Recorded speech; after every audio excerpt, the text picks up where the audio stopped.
So last week we came to the end of the first part of the final season for Attack on Titan, with part 2 being confirmed for winter 2022. The final season has been absolutely amazing so far, and just a huge shout out to Mappa. I feel like they've really managed to capture the themes and dark aspects of the content of the final season really well. So I'm definitely looking forward to part 2 when it drops. However, in today's video, I thought I would go over most of the important things we learned during this season, just as a little recap to refresh everyone's memory. So if you're new to the channel and this is your first time seeing my Attack on Titan videos, make sure to click that subscribe button. And even if you're not new and you've seen one of my videos before but haven't subscribed yet, make sure to click that subscribe button as well. Even though the season is over for now, I'm still going to be dropping loads of Attack on Titan content that you won't want to miss out on. And just for some further clarification, this video won't contain manga spoilers or anything of that nature. It will just be going over the content we've had for the anime's final season so far, and potentially clearing up things you might have missed. But that's enough talking from me, let's get right into the video. The final season of Attack on Titan takes place right after the retaking of Shiganshina in season 3. After Eren experiences his father Grisha's memories and we learn the secret of the basement, we learned that the Titans were not the only enemies for the people inside the walls, and that the true enemy was actually humanity across the sea, to be specific, the nation of Marley. At the beginning of this season, we see the climax of the war between Marley and the Middle Eastern Alliance, which has been going on for the span of 4 years. The war initially broke out as a result of Marley's military taking a massive hit due to the loss of the Colossal Titan and the female Titan. And through what we see in the war, we learn that the reign of the Titans is coming to an end due to the advances of technology and weaponry in the world. So Marley, which is a nation that relies on the power of the Titans, is in trouble, and after winning the war, the goal is for them to gain the power of the Founding Titan as soon as possible, as well as collecting the resources Paradise Island has to offer, since the power of the Founding Titan is absolute and would be more than enough to disable any possible future threat or development. Furthermore, after defeating Paradise and retrieving the Founding Titan, Marley would have all of the 9 Titans under their belt, which would be more than enough to assert their dominance. Besides from learning the situation of Marley as a nation, we get introduced to the 4 warrior candidates, Gabi, Falco, Udo and Zofia, who are competing to inherit Reiner's Armored Titan at the end of his term. And we also learn the identities of the new Jaw Titan Porco Galliard and the Car Titan Peak Finger, as well as getting information about the Tiber family who hold the Warhammer Titan. With this, we have officially met 8 out of the 9 Titan Shifters. And another interesting piece of information we get is that Porco is the younger brother of Marcel Galliard, who we know was eaten by Ymir when Reiner and the others began their plan to invade Paradise Island. After the return to Marley, Ymir was chained up and eaten by Porco, and that's how he obtained the power of the Jaw Titan, along with Ymir's memories. So Marley, alongside their warrior unit and the Tiber family, has the plan to take over Paradise Island within the next year to help keep their standing in the world. However, this plan of them taking over Paradise Island and retaking the founder was interrupted by the appearance of Eren Yeager in Marley. 3 years prior to this, we learn of the events that took place on Paradise Island after they gained substantial information on who their true enemy was through the memories of Grisha.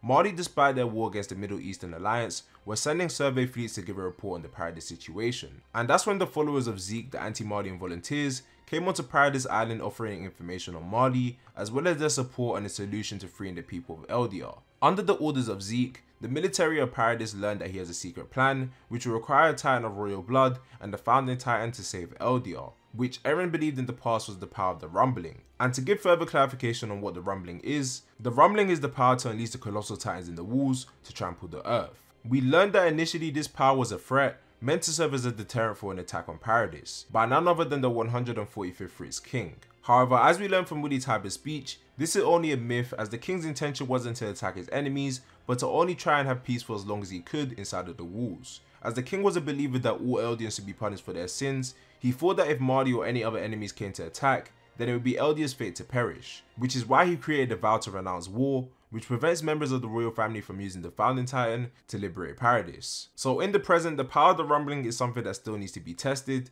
to see if it's actually a valid option for Eldia's survival, although besides the Rumbling, they haven't come up with any other solutions. We also get confirmation through Zeke's initial plan that the power of the Founding Titan can only be used when someone with a Titan of royal blood comes into contact with the Founding Titan. We saw this prior in season 3 when Eren ordered the Titans to kill the Smiling Titan, also known as Dina Fritz. And before the time skip, Eren had his suspicions, but it was risky for him to share this information since his story of being the only member of the royal family on Paradise could have been turned into a Titan on a whim. And the details of Zeke's plan that we initially made aware of was a 3-step plan which served as a front for his and Mr. Casaba's euthanization plan. With the help of the Azumabito clan, who we found out were distant relatives of Mikasa, Paradise would initiate the Rumbling in part to show the world the power they hold. So the rumbling was to be used as nothing more than a deterrent for Paradis to buy themselves time.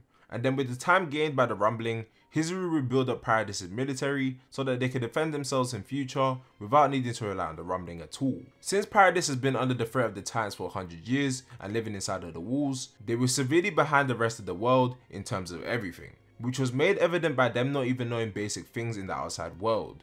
So Hizuru would help them get up to speed in the span of 50 years, and to do this, Paradis would need to maintain the Founding Titan and the Titan of Royal Blood, which would essentially be using Historia, the only member of Royal Blood on the island, and the offspring she would produce as sacrifices, which we know Eren wasn't going to go along with.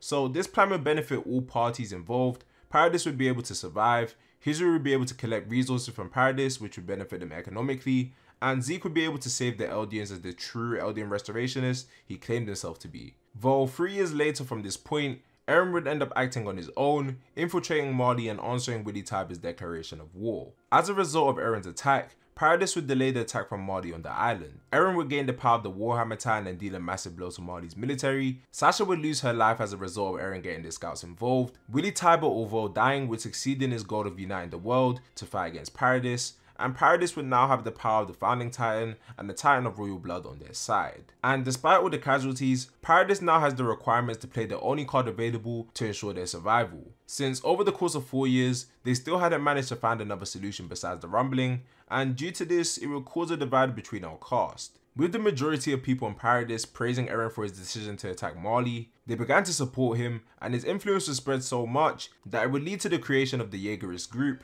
who believe Eren will save all of Eldia. The Jaegerists even went as far as to kill Commander Zachary to show the people of Paradis which side they should be rooting for. And now their main objective is to get Eren in contact with Zeke so they can commence the rumbling and take out their enemies across the sea. And while we know the intentions of the Jaegerist group, we still don't know what Eren's thinking at this point in time, although we do know that he wants to get in contact with Zeke as well. We've had multiple perspectives on what Eren's true intentions might be. Upon the audience learning Zeke's euthanization plan, we saw the two meeting and Eren agreeing that never being born into this world is a blessing, and that together they would carry out the plan. And we also had Jan and Armin believing that Eren's actions might be a ploy, and that he might just be using Zeke to gain the power of the Founding Titan. And then we have the people of Paradis believing Eren's goal is to activate the rumbling to save them all. But when you think about it, this is the same plan that Eren adamantly disagreed 2 years prior, so we truly don't know what Eren's thinking or what he plans on doing. On the other hand, we have Armin and the others who still believe that talking is an option, and that they should try to avoid the rumbling at any cost, even though they have no time or solution other than the rumbling. So even though all these paths are valid and justifiable to an extent, taking the story of Attack on Titan and the history of Paradis into account,